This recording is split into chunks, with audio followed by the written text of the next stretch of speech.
Welcome. I'm Carol Strohecker, Dean of the College of Design, and I'm pleased to be able to welcome each of you to Dirty Laundry 2018. This annual event is presented by our Design Student and Alumni Board to feature professionals from our various design disciplines sharing their tales from the design trenches. Without any delay, we'll get started. Our MCs for the evening represent the Design Student and Alumni Board, Alumni President and Graphic Design grad Mandy Mills, and Student President and Product Design Senior Cassie Connery.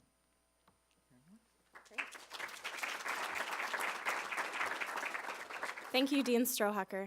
Welcome everybody to our annual fall event, Dirty Laundry.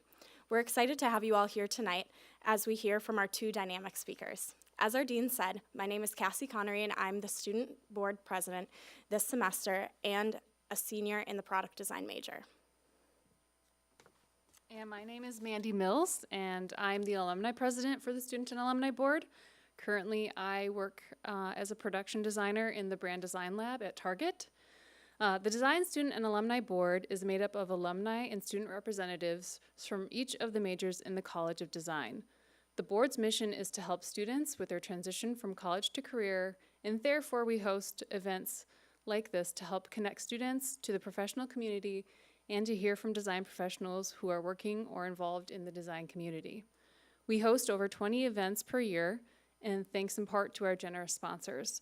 Thank you to our 2018-2019 sponsors this year, and they are Hayworth, Studio BV, Peterson Keller Architecture, Damon Farber Landscape Architects, DLR Group, HGA, WSB, LHB, and Made for Retail. And the sponsors that we have for these make these events possible, and we couldn't do it without them. And we really appreciate their support.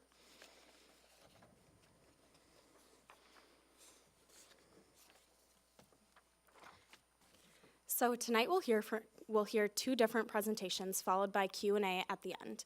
Each of our speakers has gone through unconventional career paths into the world of retail and design. They began their respective careers in completely different professions and through surprising twists, turns, starts, and stops have arrived at careers they didn't envision themselves, but have landed exactly where they are meant to be. We hope you're ready to hear the dirt on design. Our first speaker is Siri Knutson, an interior designer and art director at her own company, Siri Knutson Design Studio. Siri is a classically trained fine artist and designer with a background in K-12 arts education, horticulture, and a belief in the transformative power of a fully considered space. Her company, Siri Knutson Design Studio, is a full-service interior and architectural design studio specializing in residential and commercial interiors. Please join me in welcoming Siri. So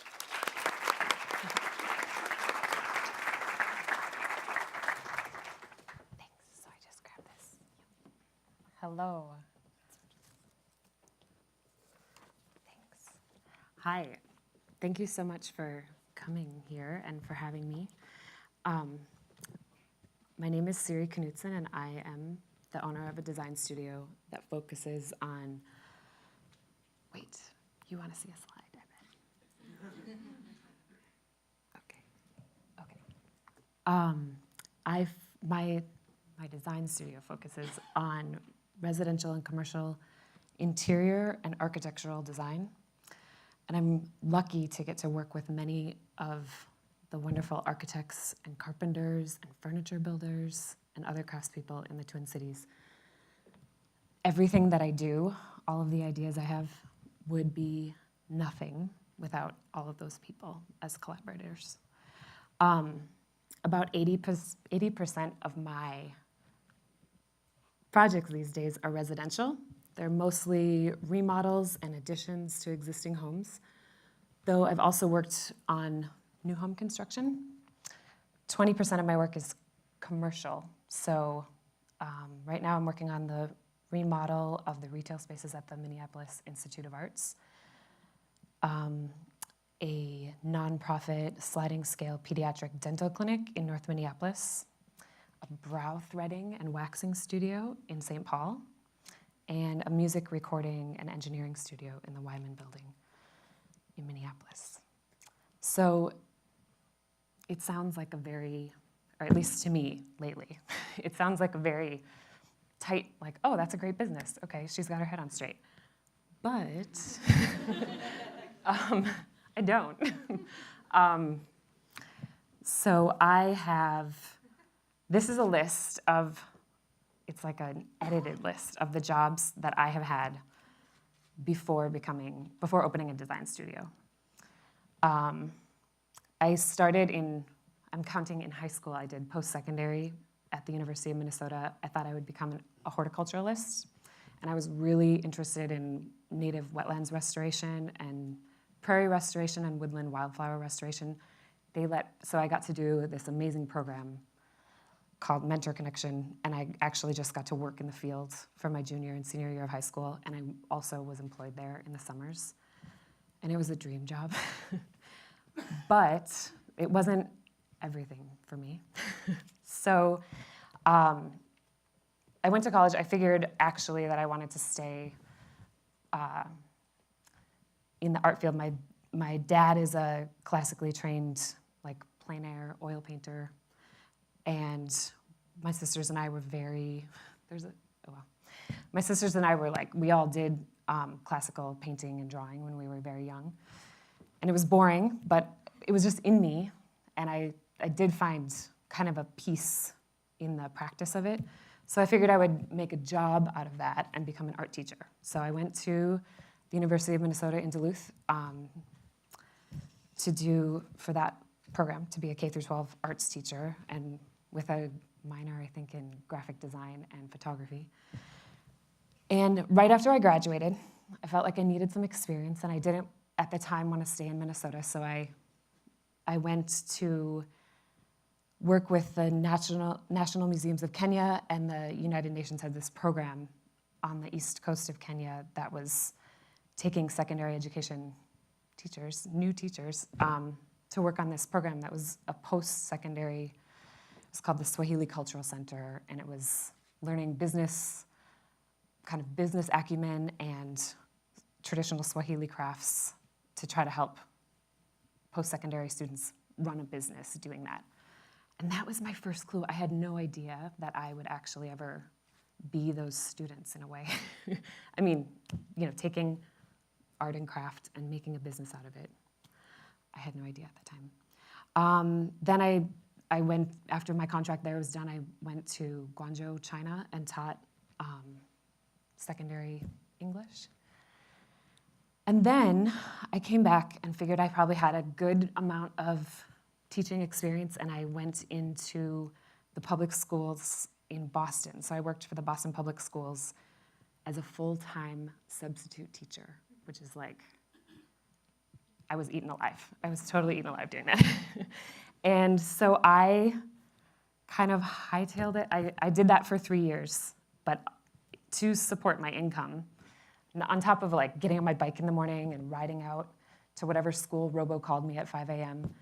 to go teach a bunch of high schoolers that I also needed to supplement my income. So I worked at the cutest little bakery selling amazing croissants, and I worked as a studio assistant in one of the professors at the museum school there hired me as her print shop studio assistant. So I worked for her, and I also continued my education in classical realism and met a lot of really wonderful painters who were figuring out how to make a living doing that. I'm kind of going to speed up a little bit, but then after that I went and I went to go salmon fishing in Alaska for 6 months. And that was it was promised big money, and I was really burnt out from teaching and working so many jobs. So I brought an easel and my oil paints and I think a boyfriend. We went up there and we were working in different sites, so we were like 9 miles away. But my boss and I, we just fished all the time, but there were no fish that year. So it's a lucrative job, but it wasn't for me. So I was a Minnesota kid who got to live on a boat kind of all by myself with this like wonderful sweet old man, and hear fin whales just passing by my boat at night, just like, and it was amazing, and I would never give back that experience. But I had to come back and pay some bills, so I sold a bunch of all those little paintings that I did. They all sold, and I remember the time that I was like, okay, great, I made back all my airfare and all my phone bills and my student loan bills, you know? So it was good. But then I had to get back to work. So when I was living in Boston, I was also had to be a temp. So I really had 4 jobs. I was a temp for Ernst & Young, which is like a finance firm. It was like, I think I probably had to wear khakis and a white shirt. And I did market research for them. I would sit on my phone, on their phone, and ask people questions about, you know, some market research answer that they needed. But I was really good at it. It was like really mostly soul-sucking, but finding out, like doing that research and figuring out the answer of what somebody needed and what the project, the case manager that I needed wanted. And they asked me, they were like, come on, work. Do you want to be, I forget the title at the time, but you know, they asked if I wanted to work, and I was like, oh gosh, I don't think so. But I got hired by one of their managers, said, okay, I get it. You should move to New York and work for my boss doing socially responsible finance. And I was like, okay, good. Yeah, I'll do, so I worked for a firm called Domini doing research because of my time in China and my time with environmental restoration in horticulture. They thought I would be a great fit, and it was. I just kind of laugh. But so I worked on the PAC Asia investment portfolio, and it was my job to read the newspaper, international newspapers every day. It was like such a dream job in a way, looking at the viability and the environmental responsibility, the social governance caliber, and I forget the other word, but to see if they were eligible to be in a socially responsible portfolio for this company.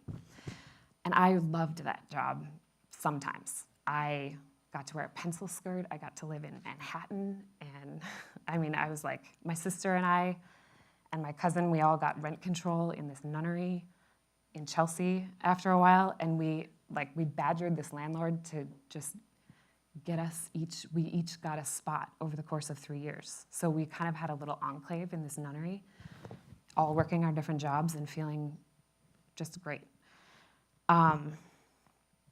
So I did that, but it was right before the financial crash. And it was just everybody got laid off, and I decided it was kind of my cue to come home. And that is where I kind of started to do what I only know to do, which is side hustles all the time. So I went back to having like 4 jobs of, here's the jobs I have had. Oh no, that was the jobs. This is the places I've lived. It all is relevant, I promise. So I worked on a little farm. A family friend of mine had a beautiful little heirloom tomato farm, and she had me running the sales business, like understanding all of that. I started doing, with a friend of mine, he was a chef, and we did these harvest dinners, and we would just do all of these private and public events in that space, and we would host them there. So we would make amazing meals and hire beautiful music, and it was kind of my job to make this space even more beautiful.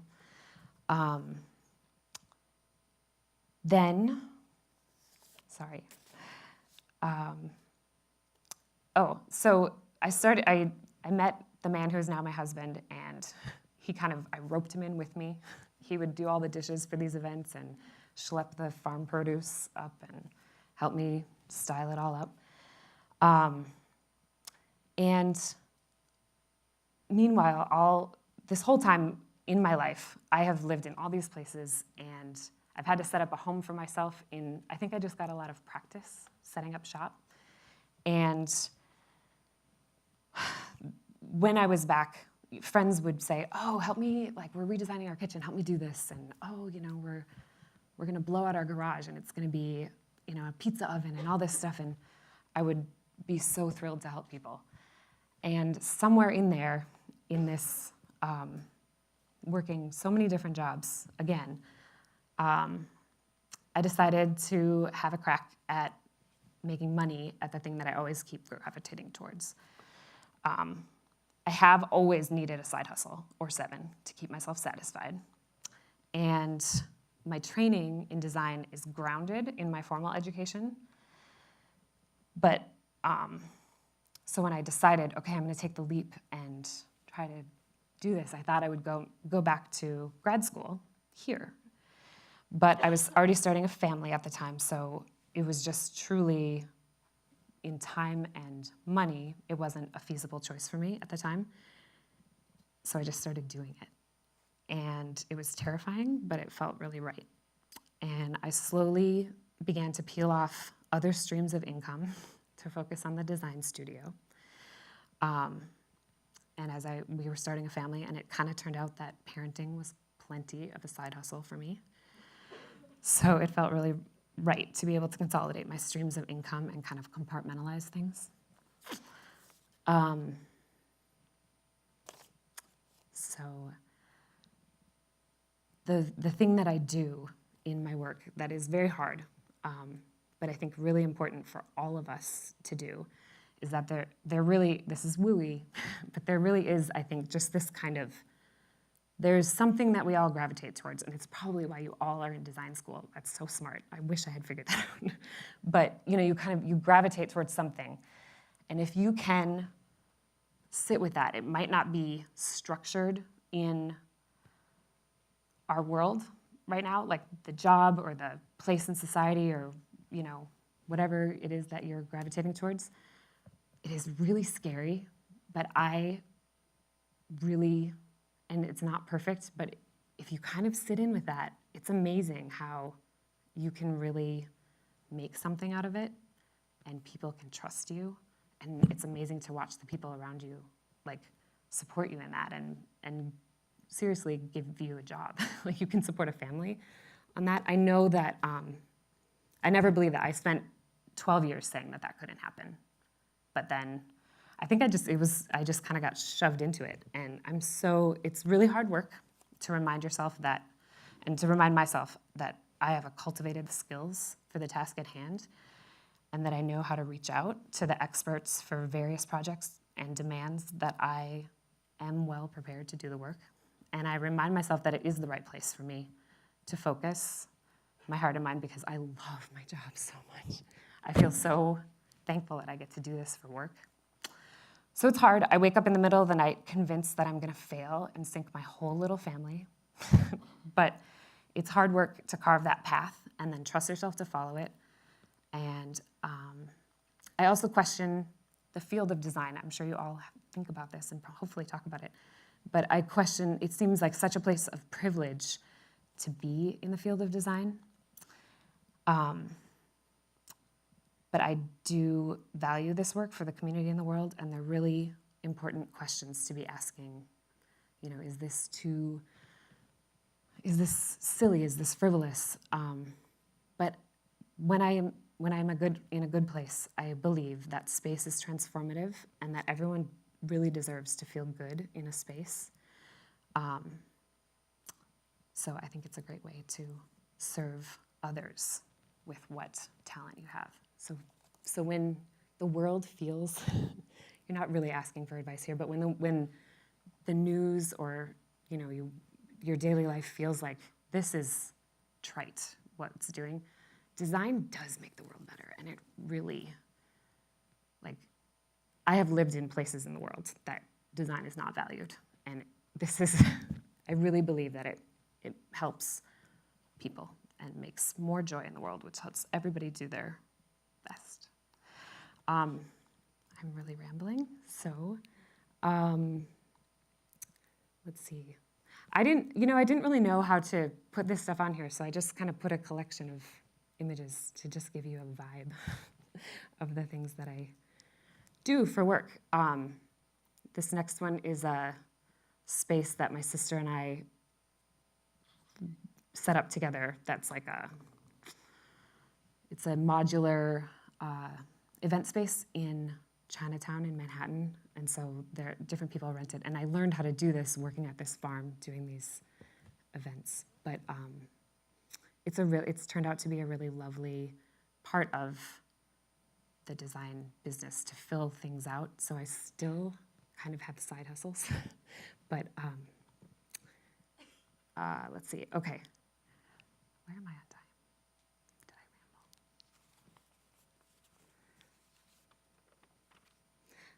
ramble? Okay, just one more thing that I think is a great way to explain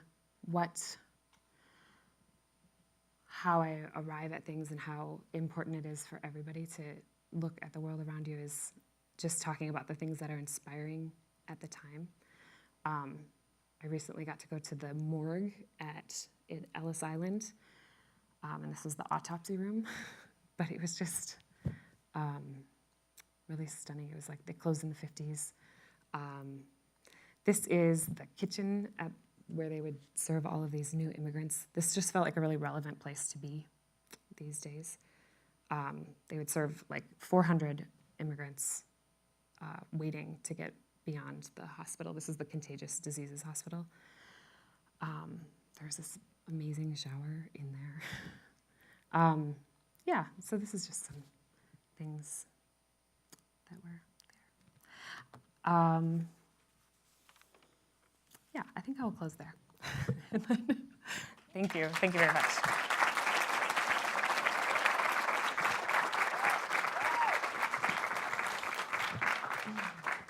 Okay, break the leg. All right. Thank you very much, Siri. Next up, we have Eric Dayton, the co-founder and CEO of Askov Finlayson. Born and raised in Minneapolis, Eric Dayton graduated from Williams College with a degree in English and later received his MBA from the Stanford Graduate School of Business. He was a member of Arctic Transect 2004, a 6-month, 2,000-mile-long dog sled expedition led by the legendary polar explorer Will Steger. In 2011, Eric and his brother co-founded Askov Finlayson, an outdoor clothing company inspired by year-round exploration with the mission to keep the North cold. The company measures its own carbon footprint and then gives away 110% of that amount annually to support leading-edge climate change solutions. Askov Finlayson has committed $11 million over the next 5 years to fund some of the world's most innovative climate action organizations. Eric and his brother also own North First Hospitality, which includes The Bachelor Farmer, named one of Bon Appetit's top 10 new restaurants, and Marvel Bar, a 3-time James Beard semifinalist for Outstanding Bar Program in America. Eric is the co-founder and board president of The Great Northern, an annual 10-day winter festival that celebrates Minnesota's signature season, and he lives in Minneapolis with his wife and their 2 sons. Welcome, Eric. Thank you.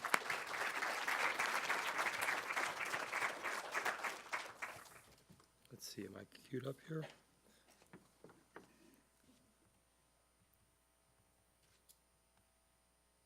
Okay. There you go.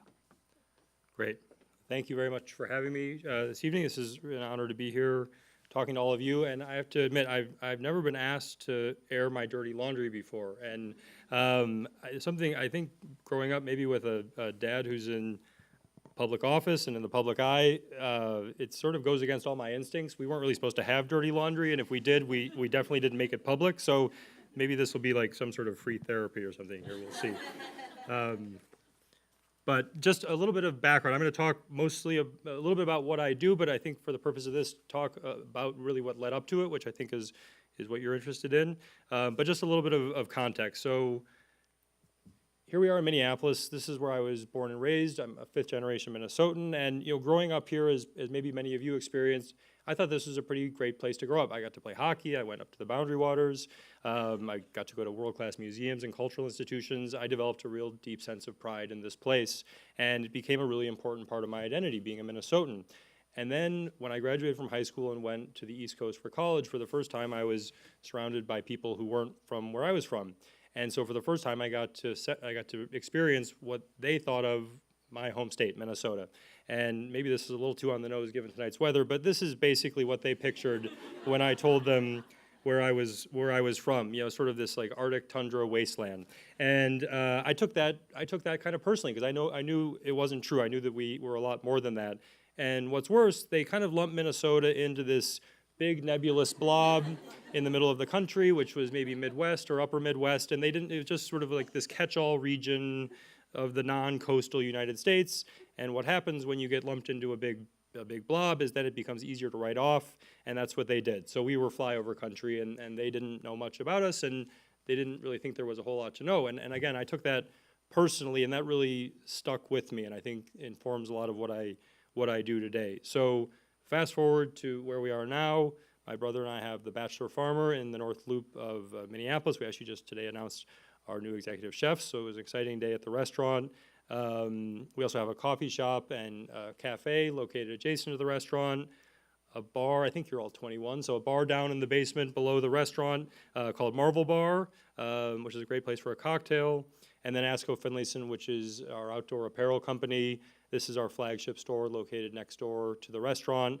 And while we do a lot of different things, what the businesses share is really that they're all rooted in this idea of a sense of place and a pride in this place.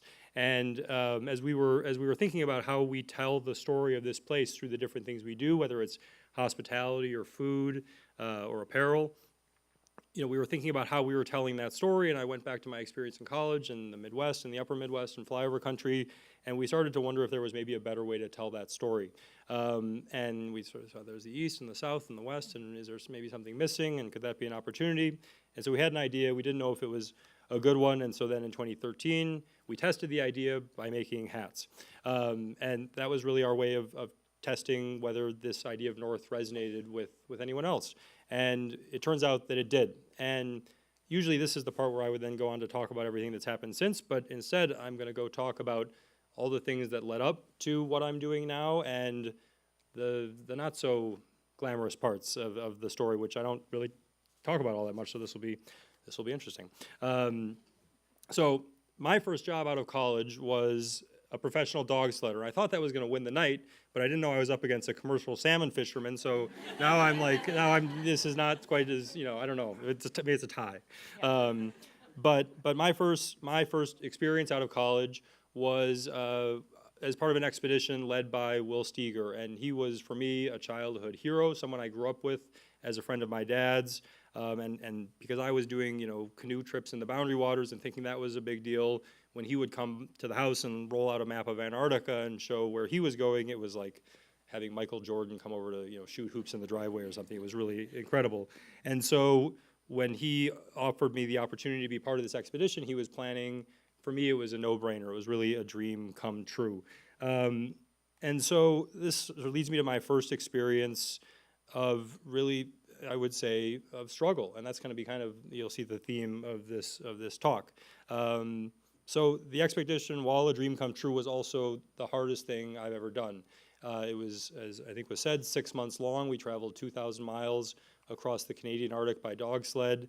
There were 6 of us on the team, 30 dogs, and it was the most challenging experience I've had, both physically, which I think in some ways I was more prepared for. I knew it was going to be demanding physically, so I trained for it. I'd had experience doing cold weather mountaineering and wilderness travel that prepared me for some of it, but it was definitely a whole different level of challenge and adversity. And so I think what I learned from that was just to push, like discovering where my limits were in terms of work ethic, and also discipline, where every day you just had to be ready to go, and there was sort of finding, in a way, overcoming the challenge of that routine and sort of trying to master that routine through discipline and organization, which are certainly skills that I continue to rely on.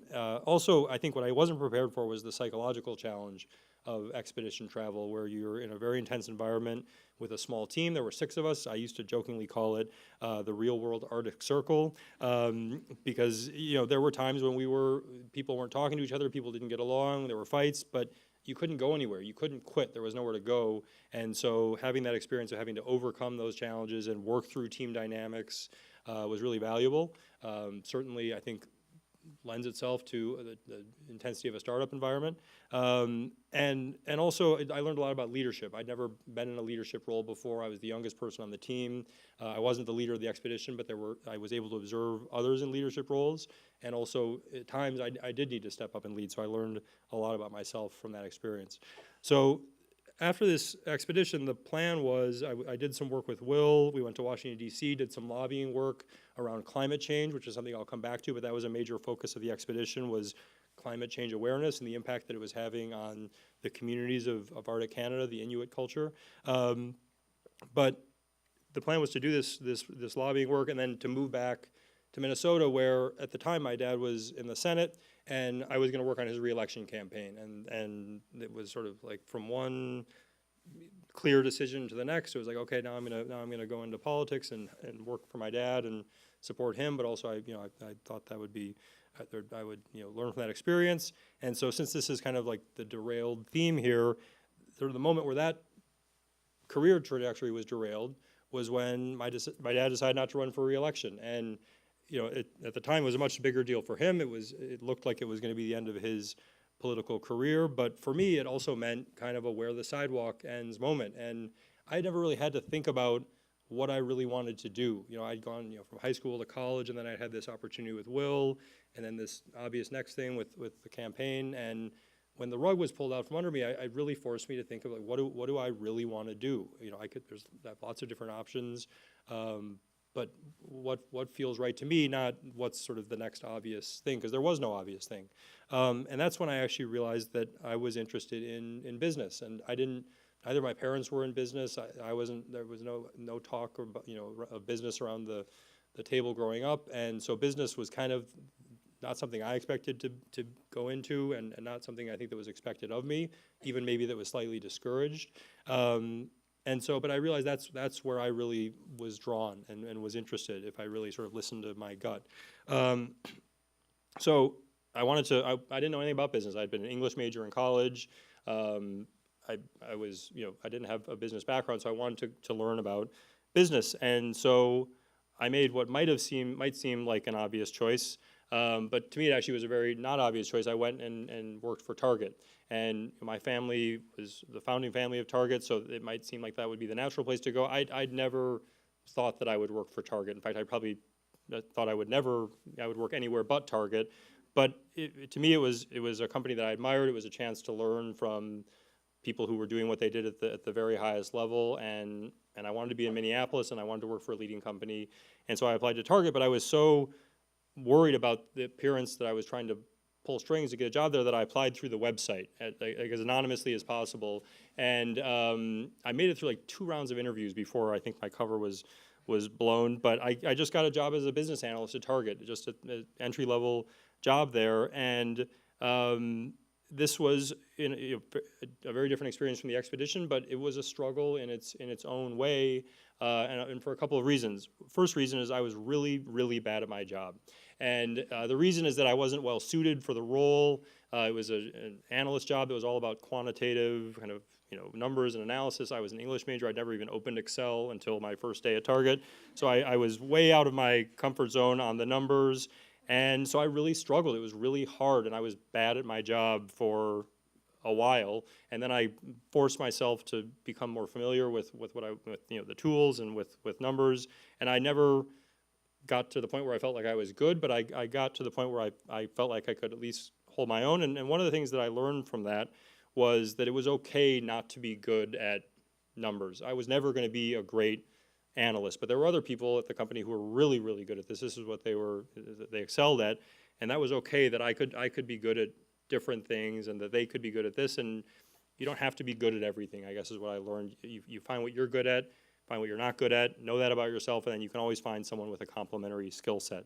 The other reason I think I struggled in my time at Target was I'd gone from being a part of a really small team to now being part of a really big team, a really big organization. And what I learned about myself is that I much prefer being a bigger part of something small than being a smaller part of something big.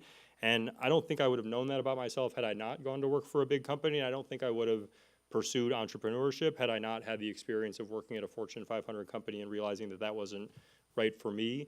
But I learned a ton while I was there, not just about the quantitative side of my job function, but also really about how a well-run company, how they do things. And there's a lot that I took from that experience that we apply now to our company and what we're doing today. But I'll tell you this story. This is a true story. If you don't believe me that I was bad at my job, on one of my last days, I went and met with my senior manager. And by the way, the only thing worse than being bad at your job is being really bad at your job at a company that your family founded, and you just like feeling incredibly self-conscious about it. So I was sort of glad to I got into graduate school and I had kind of my graceful exit, and I went and met with my senior manager and told her that I was going to be leaving to go to business school. And seriously, she sort of let out this sigh of relief, and she said, "Eric, that is such great news.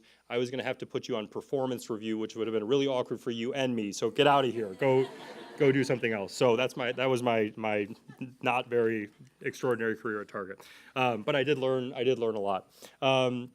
So that's sort of my experience of the not so glamorous times and the really challenging struggles that led to what I'm doing now. I want to end on like a little bit of a higher note, but I want to tie it back to what I learned along the way. So one of the things I do now, I co-founded a nonprofit organization called the Great Northern. Our partners are the U.S. Pond Hockey Championships, the Lopet Cross Country Ski Festival, and the St. Paul Winter Carnival. And if I think about what this ties back to kind of in my journey, it's really the feeling of growing up here and of like having a childhood love of winter and associating winter with hockey and sledding and being outside and being active. And so that's really what's inspired the Great Northern. And if you haven't been, I want to give you a little taste of it, and maybe you'll come. This will be our third year coming up at the end of January.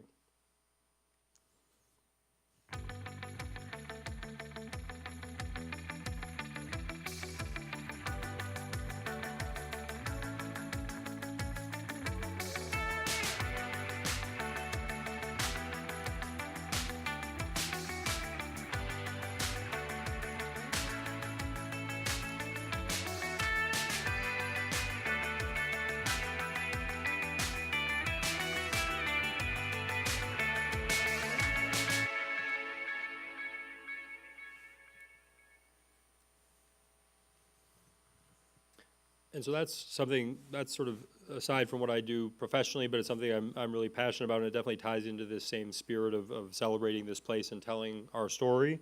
The other way I think what I'm doing now ties into what I did before is a sense around of mission.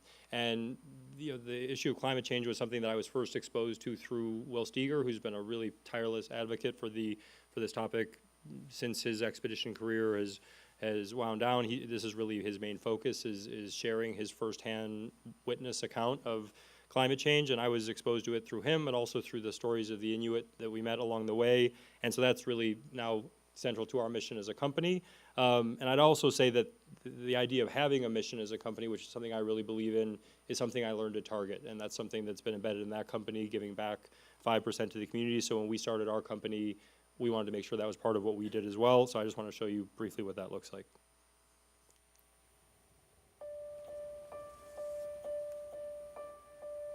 Welcome to the North, where we embrace our winters, not endure them. Sure, this place can be hard. It requires optimism, hard work, and perseverance. Together, we face down challenges. Creativity is born from constraint. We founded Asko Finlayson because we love exploring the outdoors in all 4 seasons, especially winter.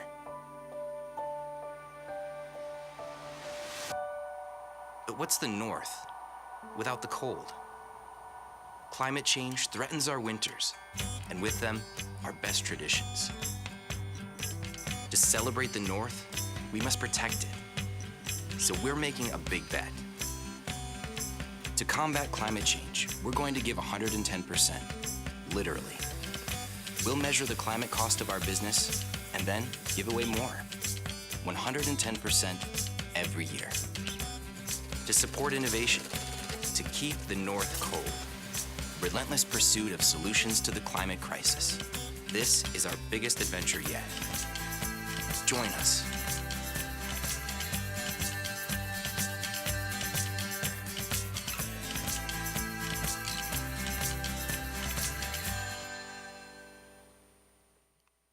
Okay, then the last thing I want to show you is just something beautiful, because this is the College of Design. I thought you'd appreciate it, and especially on one of the first snowy days of winter. Hopefully this is a reminder that snow can be a wonderful thing, and don't just associate it with traffic and inconvenience. But it's really, I think, something that can be wonderful. And this was speaking of unconventional job careers, this is the world's leading snow artist, Simon Beck, who came last year for the Great Northern and created this.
Red Bull underwrote the project, so they had to get their little plug-in. So I'll just leave you with this idea that I didn't know what I was going to be doing now. Certainly, when I was many of your age, and there were times when whatever path I was on didn't make much sense to me, and it certainly wasn't. It was very challenging at times, and it's still challenging. There's still plenty of struggle, but I would just encourage you to listen to your gut, find what feels right to you, pursue it, and even when you really are struggling, you're learning things that'll be applicable down the road, and hopefully it'll all make sense in hindsight, because it doesn't always make sense as you're on it, but then you look back and you can sort of connect the dots. So thanks very much.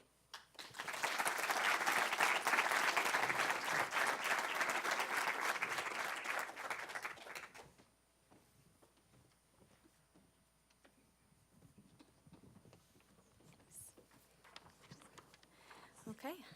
Thank you, Siri and Eric. We are now going to invite both of you back up, thank you, to the front where we'll have time for question and answer. We have microphones, so please raise your hand and we'll come to you to ask a question. And we do ask that you use the microphones. Thank you. Hi, this is for Eric Dayton. You guys are in the you guys are doing retail work. What are you doing to ensure your textile waste is at a minimum so you can be as sustainable as possible? So right now, I would say our focus is on the materials that we're using themselves. So if you look at the North hats that we make, this is the first year that we've converted them to 100% recycled yarn. And what we've basically done with the Give 110% model is it's a self-imposed carbon tax. And so what you're talking about is waste reduction. There's a lot of different ways to reduce the carbon impact of a business. Of course, any business has a carbon impact. So we look at ways to, one, use better materials and convert to the best materials that we can, which has been a focus this past year. There's waste reduction, which you identified. It also, when you start to self-impose the cost of the impact you're having, it starts to help change decisions you make about even your partners that you're working with, where they're located. A domestic partner, when you start to factor in the cost of shipping, might become it changes the equation of the economics of where you're manufacturing when you start to measure in the carbon impact of shipping. So I can't tell you anything specifically on the waste reduction piece. Our focus most recently has been on really the materials that we're using and the partners that we're working with. But that's one of the many opportunities we'll have to try to reduce our impact as much as we can, which, one, we believe in doing just because it's the right thing to do, but we also now have a financial incentive to do it as well.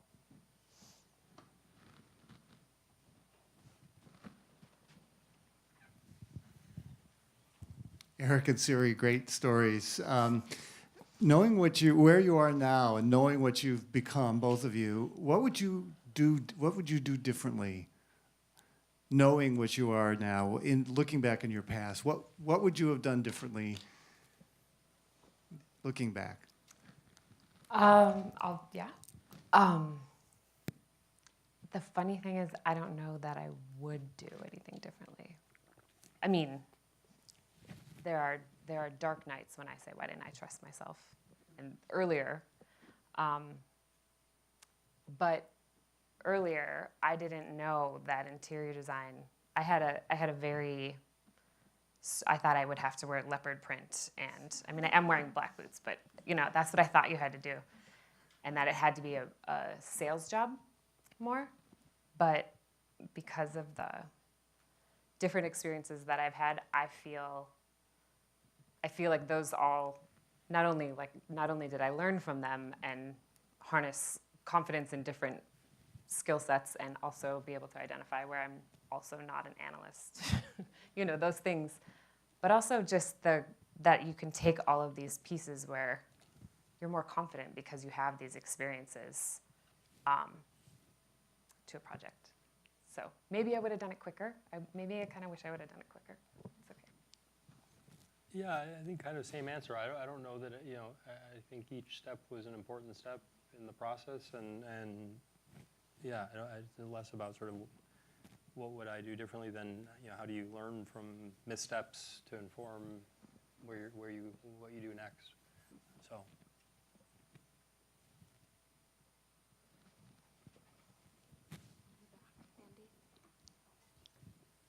Since you guys have such cool backgrounds, I guess I'd just like to ask, what was your favorite moment from being in the water in Alaska or being up north in the Arctic? I'll go first. Okay, favorite moment. There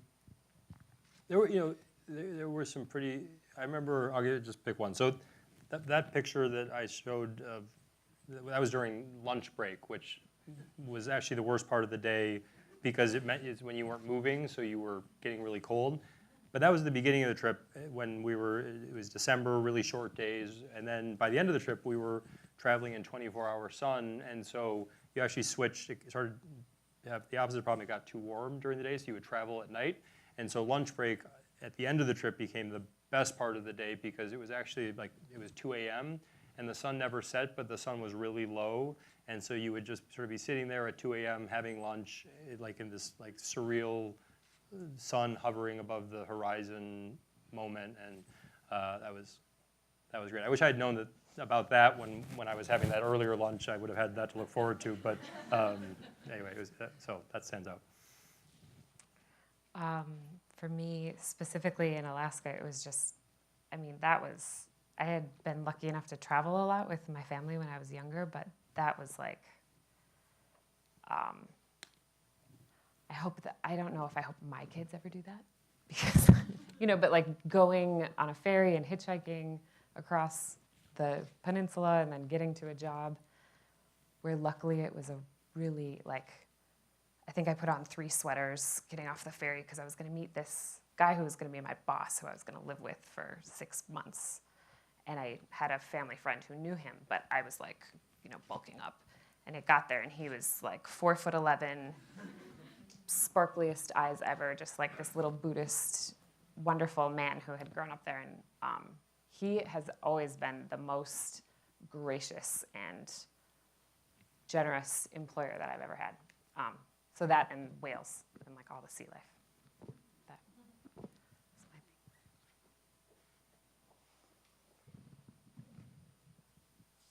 thing. Curious to know on any advice that either of you have regarding entrepreneurship, specifically in Minnesota and in the Minneapolis area.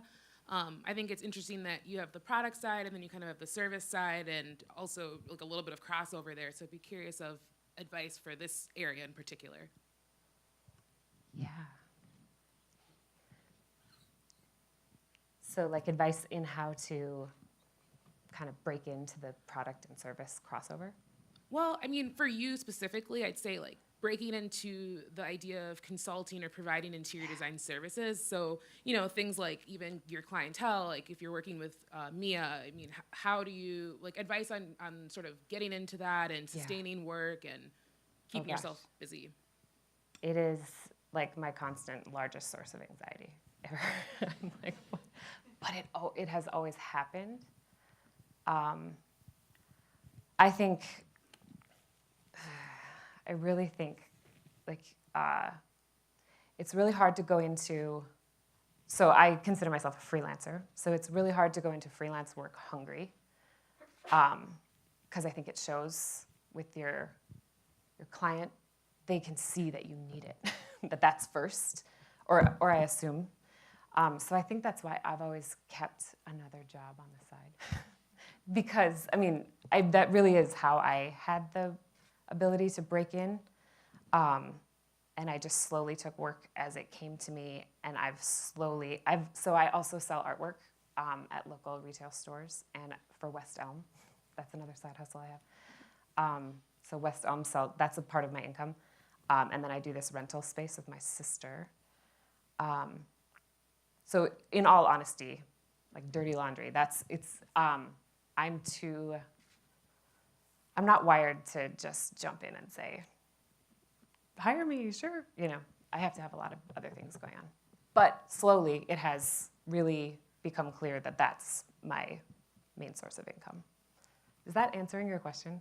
I feel like, okay. Go ahead. Yeah? I think it was, yeah. It was just for me. Okay. Microphone. So for you, obviously, you're doing things like the paint your artwork. I didn't realize for West Elm, so I imagine that's even a mass production sort of a thing, maybe. But I'm just curious to know on this side of things, like retail and all of the other businesses that you have in the area, how did you sort of plan, or how did you kind of get to where you are now, and what advice would you have in this day and age? Well, what would I say? I mean, we always intended to have the hospitality and the retail apparel as a work sort of going hand in hand and working I don't know, like in a partnership. It depends maybe which one you're more interested in. I mean, if you're interested in hospitality, I think there probably is more opportunity in this community in terms of ways to get into that industry.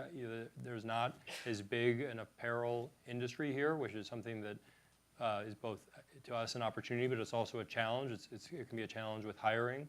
So we're looking for apparel design talent, and sometimes having to look outside of this market, especially for more technical outdoor apparel. Which just there's not a lot of that here. It tends to be more out west, some in New York. So hopefully, as consumers, I think, are interested in supporting more of what's going on in their own community, that we'll see that industry here grow, and there'll be more opportunity. But I think from my perspective, there is opportunity now. And just for the West Elm thing, that was a really big challenge for me. This is a really interesting, this will probably come up on your plates as well.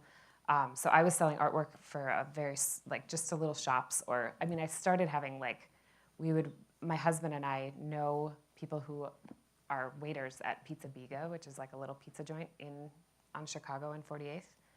And they would let us have a party for all of our friends if we would line it with our artwork, and then we would sell it. It was like around the holidays how we would just kind of pad things.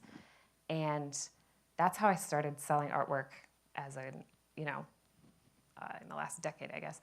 And then, a couple of little shops would then sell my artwork, but like 10 pieces at a time, or maybe 20 pieces, purchase. And then West Elm called me, and I was like, I can't do that. I can't, it's just me, I can't mass produce that. So I worked out a way with them to do, I think I did a series of 4 pieces of artwork, and I said I would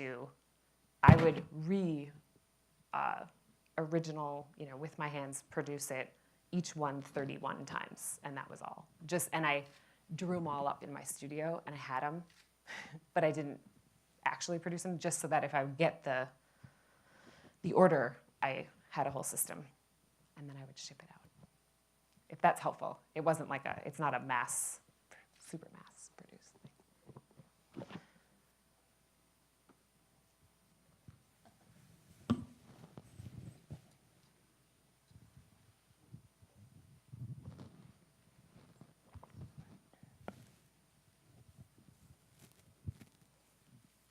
I was just curious, what do you imagine for 10 years from now? Might you look back and say, man, I remember when that dirty laundry speech that I had, and I took a totally different direction I never expected.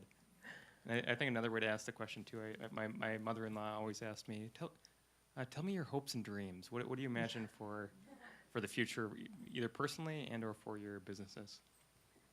Yeah. Okay. I don't know. I think I am really a lot more drawn. The longer that I've been doing this, it kind of started out as I'm speaking of the design studio that I have. It started out as styling. Like, one of my first clients was my friend's mom asked me to come over and arrange her bookshelves. And I had, like, with the existing stuff, so I was like, okay. And I just said yes to everything.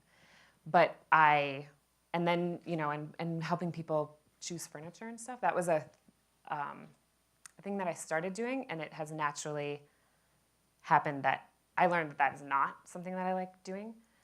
The kind of sales and furnishing and styling side, I have learned that I really like the guts of the job and moving walls and restoring.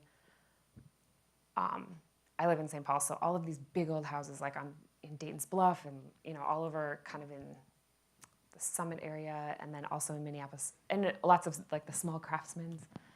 All these old houses that we have a housing crisis, and people need to be able to live in the city, working families who it's really hard to buy a house.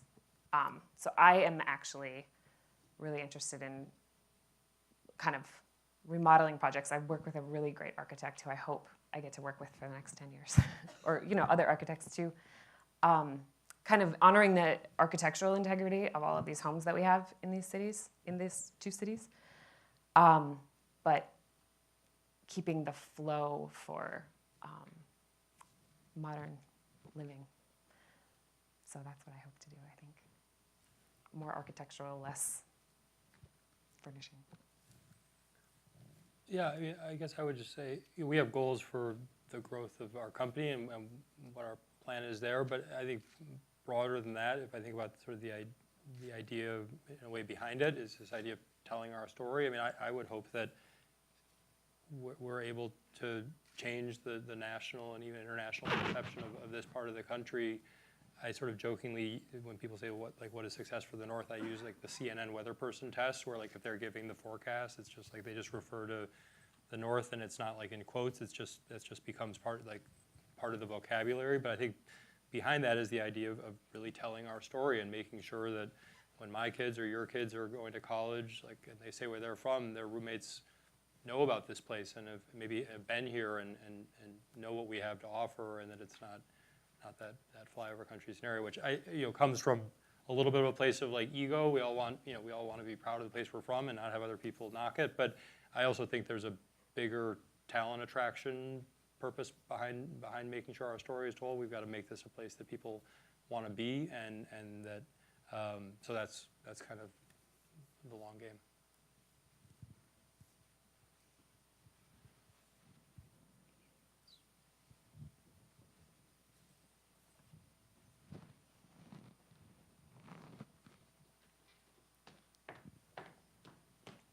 Thank you. So you both have several journeys and lots of experiences that led you to where you are today. I'm curious if there were certain experiences or places that were really influential in your design approach and style.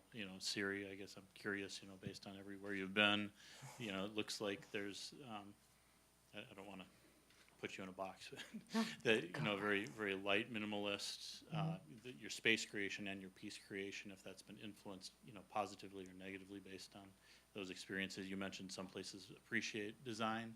Yeah. of space more than others that you've been. So I'd be interested to hear a little bit of that influence, and I think we definitely see that coming through from the Arctic travels and the North. I'd be interested in your perspective, or what were influential experiences that are reflected in your design approach today. Yeah. So do you ever, you think about, I don't know, any of you who have children, or if you obviously are a child, I feel like through generations, it happens that, I actually was very influenced by my dad. Is like, we used to always have, like, he would get deals on Danish antiques, but like too many of them for the room, way too many. And then slowly, we have this, with this cute little orchard house out in Excelsior. It's like from the 1800s, tiny, and it's just full. It's so full. And I remember, so I think that is influential. I should share that. That I actually, and my children will then be hoarders, so it'll go like that. But traveling, and I've moved around so much, and I really, like, I'll find pieces, like, all through my 20s.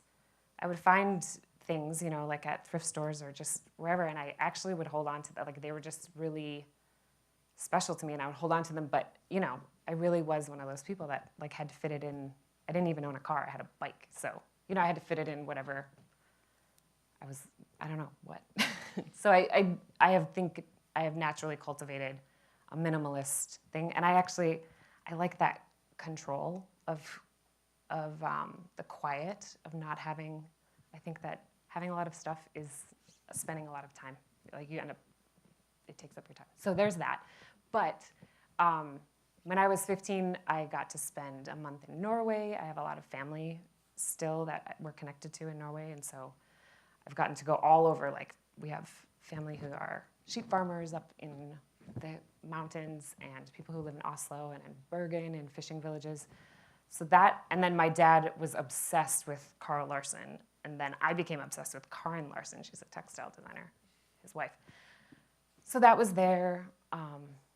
I lived in Guangzhou, and Guangzhou, at the time I was there, it was not like, I would say that was one of my biggest takeaways, is that I didn't feel that there was a lot in the architecture that I was exposed to.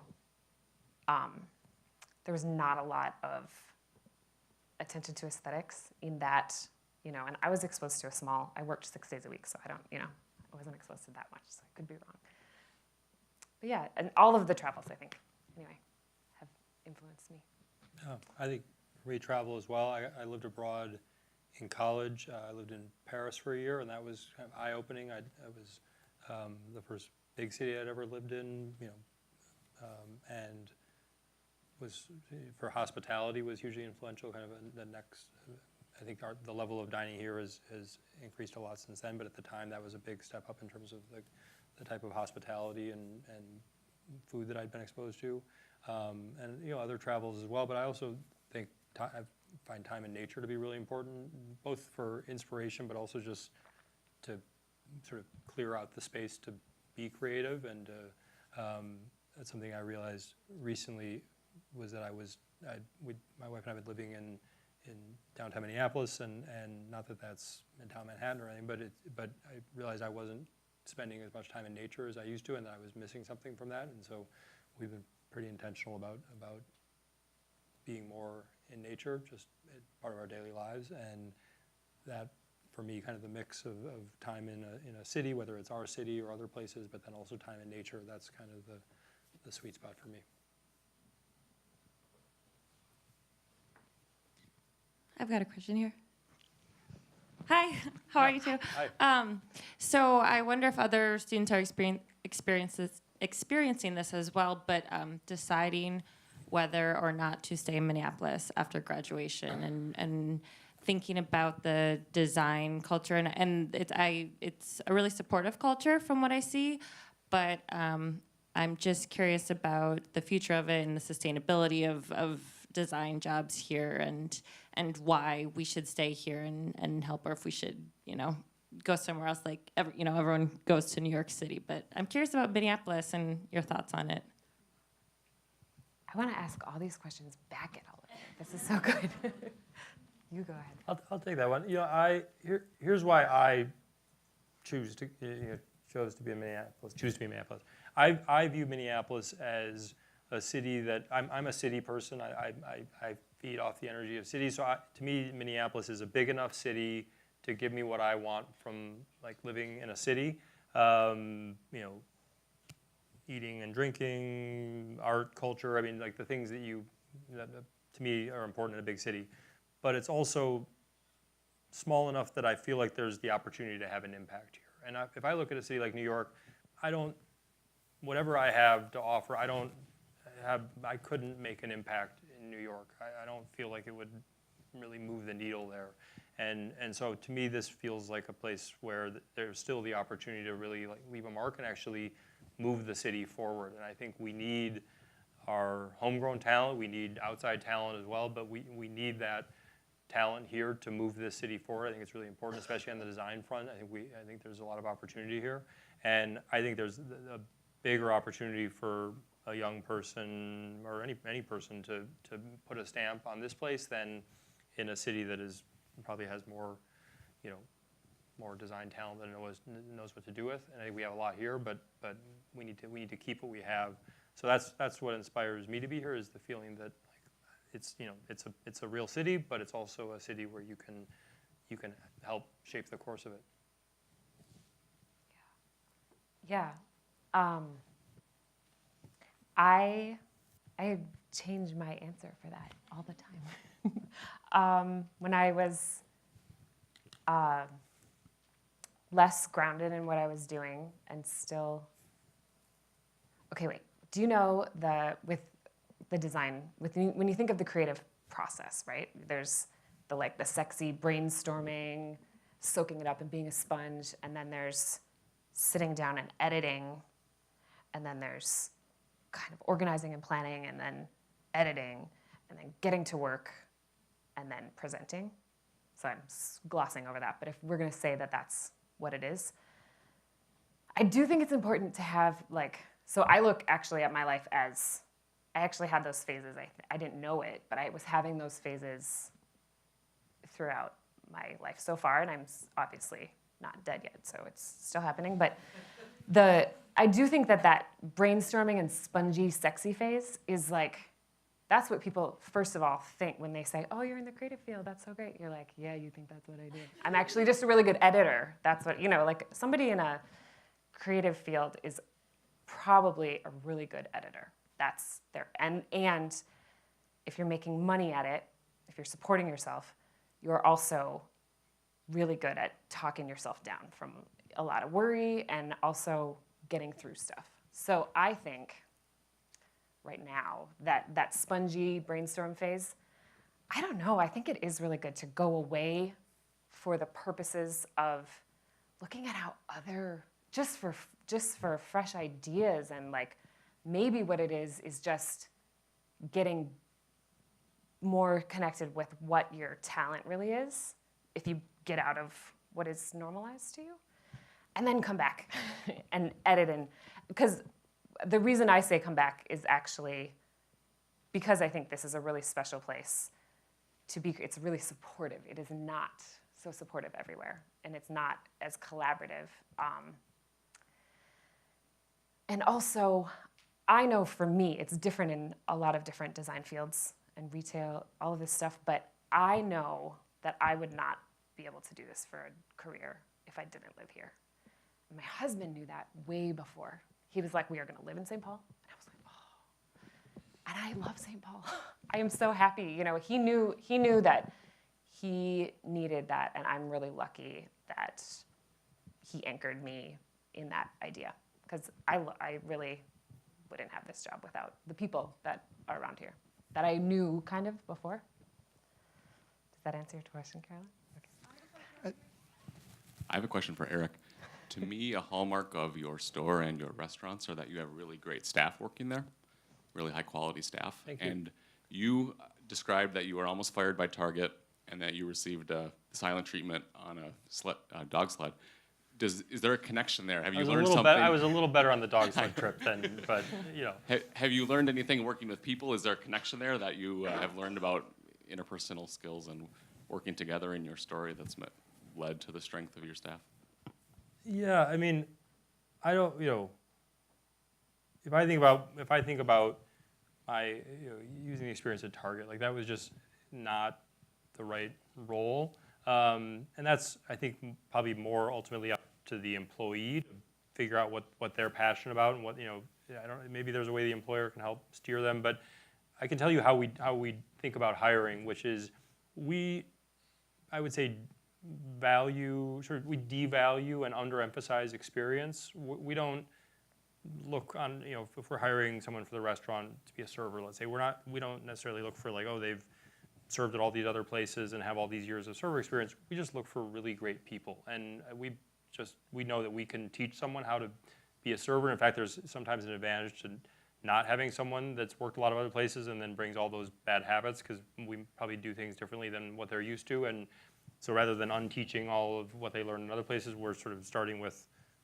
someone who's kind of bringing in the beginner's mind, and then we're teaching them how we do things. So we don't look for, you know, necessarily like a career salesperson to be in the store or a career server to be in the restaurant. We know how to teach people what they need to, you know, be able to do well. Now, there's some specific roles where they need to have more experience, but it's really more about finding the right person than the right resume, and then we teach them what they need to know. So. Eric, over here, I have a follow-up question to the previous one. A colleague over at the Carlson School has done research that shows that of the 25 biggest cities, we're 19th in being able to attract people, but number 1 of all the 25 cities, top cities, in keeping people. That when people are here, and it sort of follows what you were saying, Siri, once you're here, you realize it's a pretty good place, right? So, but my question, Eric, was really about the success of Great Northern. I mean, you have this whole idea of keeping the North cold, and, you know, which I love, this idea of sort of in your face, you know, we're going to sort of celebrate the cold. But how have these efforts gone in terms of attracting people here to a part of the country that is sometimes hard to get people to come here? They love it once they're here, but getting them here is tough. So what kind of results have you had? I mean, you know, we're heading into our 3rd year. I can't say we've attracted, you know, like X thousands of people, but what we do see, I sort of see it as like in a few stages. One, it starts with, I think, just even if we accomplish nothing else, just creating something great for ourselves as a community in winter, I think, is worth it. Like, let's just do something great for ourselves that time of year. We deserve it, and to have something to look forward to and to get outside and enjoy, that could just be the only goal. I think medium term, what we're already seeing is around winter tourism. So you look at last year, of course, we had with the Super Bowl, that's sort of an unfair advantage, but the ability, when you do create something great here, to attract thousands of people in winter. And even without the Super Bowl, we're already seeing that with, you know, the Lopet, pond hockey, people traveling in from around the world to participate in those experiences. So I sort of see the short to medium term around tourism, which we're seeing. And then the long game is those people go back to where they're from. They share they had a great experience in winter in Minnesota, change their perception and their friends and neighbors about what winter here is. And then when someone is being recruited to Target or ASCO Finlayson, that hurdle of the perception of winter is lowered. And maybe we can even move it from the liability category into the asset category, where it becomes part of our sales pitch. So that's going to take a little longer to see. But I mean, in the 2 years that we've been doing it, we've generated almost 1 billion media impressions globally through what you saw on the screen. That Simon Beck installation was carried by ABC News across all of their national affiliates. So, like the story, the images of what we're doing here are getting out there, positive images of winter, and I trust that those will have positive long-term effects. But it's a little early to like say we did it. But I think we're on the right track. I'm over here. You're both in business with a sibling. I'd like to know what the pros and cons are of that, and if you see eye to eye on design decisions. Well, you work with your spouse too, which. Yeah. How's that? That is funny. So I will answer your question, but this is funny. My husband is named Nate, and he and I used to do, we kind of met when I was like just starting this pizza nights at this farm business, and it was so great and it was so fun. And he got really into it. And he like got really good at making pizza, and he really wanted to do it all the time. And because I was in charge of like the business aspect of it, it was really stressful for me. And now, and he still will make pizza like for a couple of private catering, like 3 a year. You know, he likes a side hustle too. So, but my stomach flips every time he makes pizza. I'm like, oh, the tomatoes, it's so stressful. But, so yes, I do work with my husband. But with my sister, I don't know, we have always, I think that's like where we're really close, and we live in different cities. We have lived in the same city for a long time, but also we live in different cities. So she's a graphic designer, and but we both kind of do restaurants. I don't know. We always are kind of like, whose idea was that? I don't know. But doing a space with her, I don't know. We worked it out. She has all the financial load on that. It's not my problem. I just come up with the ideas in that one, and she spends and makes more of the money. So that, I don't know. We've just figured that out. I feel really lucky. It's a great way to get to spend more time with her, I would say. Yeah, so my brother and I were partners for many years. Then he actually moved to San Francisco, and then he recently moved home and is now just actually today publicly launched a nonprofit that he's created. So we're not partners now, although we are still partners in the business, but not in day to day.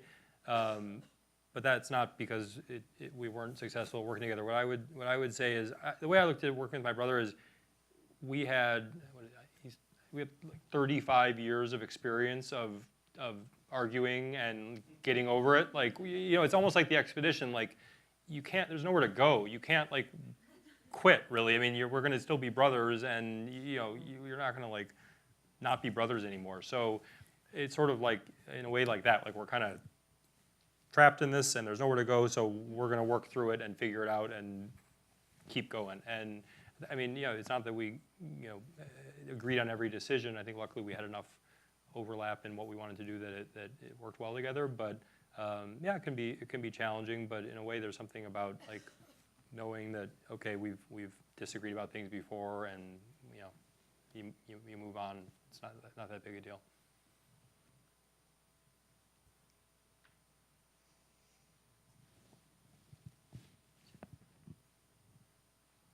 Up here.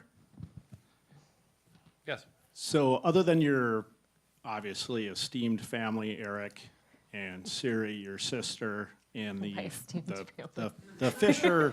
fishermen who surprised you, who do you both look at to be heroes of yours, or somebody you aspire to be later in life? Who do you really like, or who really inspires you?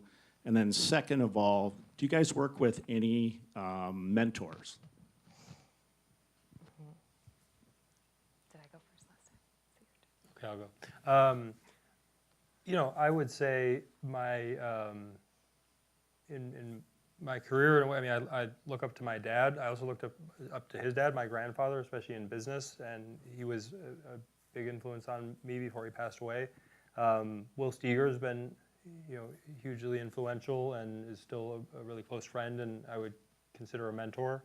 But then I do have friends, but who are sort of like a half generation older than me and ahead of me in their careers that who I really admire, entrepreneurs who are who built bigger companies than where we are now. And I find that incredibly valuable to have those relationships and to have people, especially when you are an entrepreneur. It can be quite lonely, and you don't have peers within your organization necessarily because you're running it.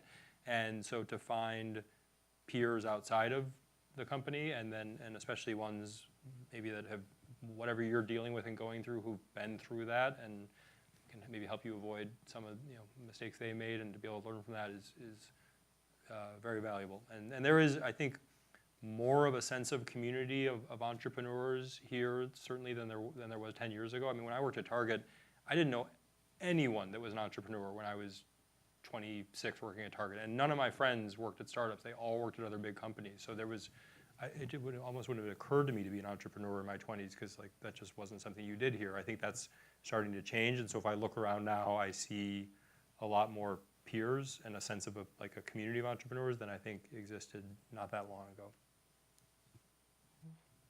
Yeah, I see that. Well, yeah, I think I see that too. So your first question was about who your heroes are. I'm so glad that you asked. I was thinking about that. I was like, how could I work that in? So I thought this was funny as I was going through this. My parents are really influential to who I am, and I really am lucky, I think, to have had both of them. And then my parents are divorced, so I also have a stepdad who is like so amazing. So when I was like doing my undergrad college applications, I would always write, my dad was a painter and we traveled. We were always in East Glacier, Montana. We backpacked all the time and like kind of talked about him and his creative process and all of his friends who were like plein air painters, and they had their paintings like shoved in their apartments, and they were really post office workers, but they were amazing painters, And I thought that was such an influential thing, and that was influencing why I wanted to go into art and design. And now, as a grown woman, I'm like, oh, my mother got stuff done. She was like, so she was an Irish Catholic, the youngest of 10 in an Irish Catholic farming family, like very, and all of my aunts, 80% of my aunts and cousins who are aunt age, they are all nurses, because that was the job that got you. It was broad, it got you latitude, and it got you out of the farm, like it got you out into the world more. And they are all, and there's a couple art teachers in there too, but they are really cool women. And my mom is really creative in her own right, and she really values relationships and being, in the 80s, I don't know where we're at with ages here. So I'm 38. So I was like a child of the 80s with a mother of the 80s who was like sewing all of our costumes, sewing all of our clothes, cooking all of our food, balanced nutrition, and working a really kick-ass job. Like she was an advanced practice nurse. And both of my parents taught me that different things about what is okay for the career that I have now. Like, I don't feel tortured very much about looking at how many jobs I've had. That is not a resume to go into a design firm and say, hey, do you want to hire me? Because I've jumped around so much. But my mom, as a nurse, she would change jobs every 2 years, but she never burned a bridge, ever. And she would go back to jobs, but it's because she was interested in different things, and she wanted to do nutrition, or where she worked with at UCare, Minnesota, with like new immigrant populations and education into a transition into the Twin Cities healthcare system and what that looked like. And then she would go back, and then she worked for like big pharmaceutical companies, and she just really always could figure out how to keep her brain occupied and to stay interested and keep relationships and be really satisfied. I feel really satisfied. A big part of my self-satisfaction is in the work that I do. So, and I see that in my mother as well. And then what was the other question? Mentors. Oh, yeah, I have been so lucky. So the way that I actually really took the leap when I think about it into being an interior designer was I was doing these pizza nights. I was running this whole thing, and I was like, oh yeah, maybe we will do some kind of restaurant. Maybe we would do that. And this woman came, it was raining, and I had a 9-month-old kid. I would bring my daughter with me and cook pizzas for like 500 people. She would be on my hip, and my husband would be cooking, and it was like not cool. But we did it. And so she grabs my kid, and I was like, what? And she's like, I'm just taking care of this for you. And I worked and got everybody their pizzas. And then she comes up later and she's like, you designed all this? Like, you what's going on? This is amazing. And she's like, you should be an interior designer. I was like, oh, in my wildest dreams. And she was like, no, really, I'm an interior designer. I will help you. And she did. She took me around. She taught me everything that she did. And I don't do the same things that she did, but she showed me her contracts. Gosh, that was so valuable. You know, the contracts that she had and that other designers had, and like how to keep good boundaries with clients and be, you know, not swept up in all of the interpersonal things with clients so that you could just run a business and get your client the kind of work that they wanted. She would let me borrow her van. I had a Honda Fit, so she would let me borrow her van to schlep stuff to my first clients. She gave me clients that were difficult. She was like, I don't want to deal with this person. Do you want to? And I would say yes every time. And then she would hire me because I knew a lot about plants and things like that. She would hire me to like choose houseplants for people. That was kind of a thing that I did for a little while at the beginning. And then there's a really great program. I don't know if you all know about it, but it's called SCORE, SC, like it's an acronym, but it's SCORE. And it's old, retired, or just retired business owners who want to give back to the community. And so you can it's like just a clunky email website thing, and you can sign up. And I did that, and I was first paired with like, I don't know, a guy who probably had worked in finance. They probably saw that somewhere. So they gave me a finance guy, and that wasn't a really good fit. So I asked for another fit, and I got this woman who was like, she was amazing. She looked at my business plan, and she didn't do interior design or anything, but she looked at my business plan, and she was like, and I had a 9-month-old around that time, and she said, how many irons do you have in the fire? Like, what are you doing? You can't do that. And she was so right. You know, she really helped me pare down what I was doing and trust myself that I could, with my consulting business, really have a real business. And yeah, mentors are so amazing. And I've had many more. I'm just not going to ramble about them. Yeah, and I would even tie that to the question about, you know, like why here. I mean, I think there's something. I think that might be somewhat unique here. When we were opening the Bachelor Farmer, I went and met with a restaurant owner to ask for some advice, and he gave me 3 years of his financials to help us build our business model. And I know that doesn't happen in New York City. No. And so I think there's, you know, it's not like it's not a zero-sum game here. It's not like, oh well, I don't want you to succeed because then I'm not, like, it's like I think there's a sense it's not sharp elbows, like your success doesn't come at the expense of my success. We've got people that, you know, you probably would think I would consider our competitors here that we like our friends, and we support each other and work together on things and help each other behind the scenes. So I think maybe it's like that other places, but I think there's something unique about the supportive nature of the community here, and that if you ask for help, you really get it. I agree on that. Hey guys, so my question is, it sounds like you both have had points in your career where you really weren't sure what the next step was. And I know you've kind of touched on it a bit in both of your presentations, but what kinds of advice would you have for a young person in that same spot where they're just not quite sure what the next step is or where they want to go next? Mm-hmm. I asked a lot. I asked everybody that. I was like, what should I do? Just tell me what to do. I don't know what to do next. And nobody ever told me. They wouldn't answer that, especially my parents. But I think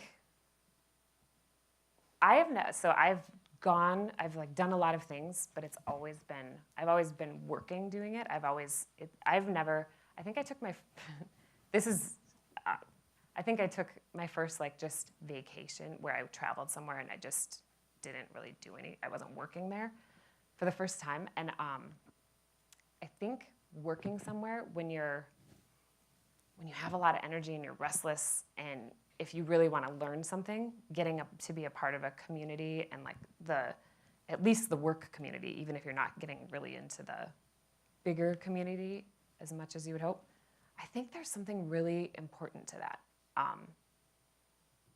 to learning whatever it is you're going to learn. Does that answer your question. Just work somewhere. Just go do that.